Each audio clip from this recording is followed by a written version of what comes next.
Goeiemôre almal. Dit is vandag Woensdag 12 Augustus en hierdie week is ons besig met 'n reeks God maak ons deel. Vandag beweeg ons verder. God maak nie net individue deel van sy verhaal nie. Hy maak mense deel van 'n volk, 'n gemeenskap wat saam aan hom behoort en saam sy teenwoordigheid in hierdie wêreld moet uitleef.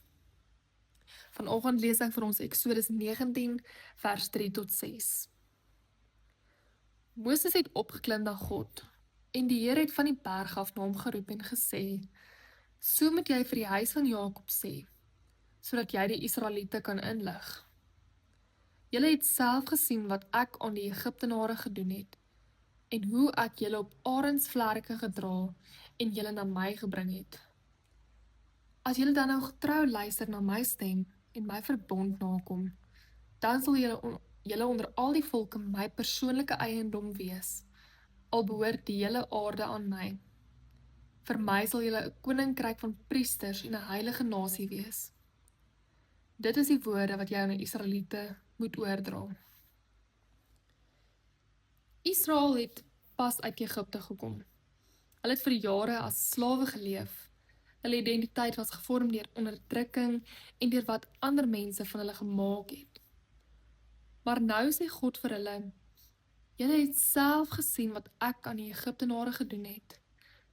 Ek het julle op arensvlerke gedra en julle na my toegebring." Wat 'n besondere beeld.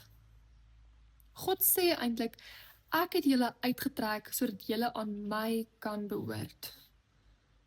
En dan kom die belangrike woorde: "Julle sal vir my 'n koninkryk van priesters en 'n heilige nasie wees." God maak hulle deel van iets groter as hulle self.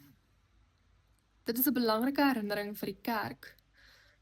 Ons geloof is nooit net 'n individuele saak nie. God maak ons deel van 'n geloofgemeenskap.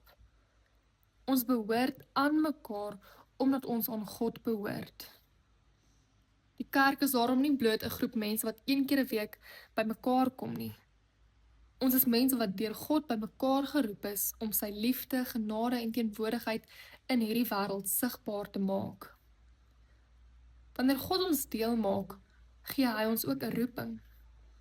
Ons word deel gemaak sodat ons ander kan help om deel te word. Dink vandag daaraan. Waar het God vir jou 'n plek gegee om deel te wees van sy werk? In jou familie, dalk by die werk, in die gemeente, dalk in die gemeenskap. Kom ons bid saam. Here, dankie dat U ons nie alleen los nie. Dankie dat U ons deel maak van 'n geloofsgemeenskap en van U kerk. Help ons om nie net te vra wat ons uit die gemeente kan kry nie, maar ook hoe ons deel kan wees van dit wat U besig is om te doen. Maak ons 'n gemeenskap waardeur ander mense U liefde kan beleef. Amen.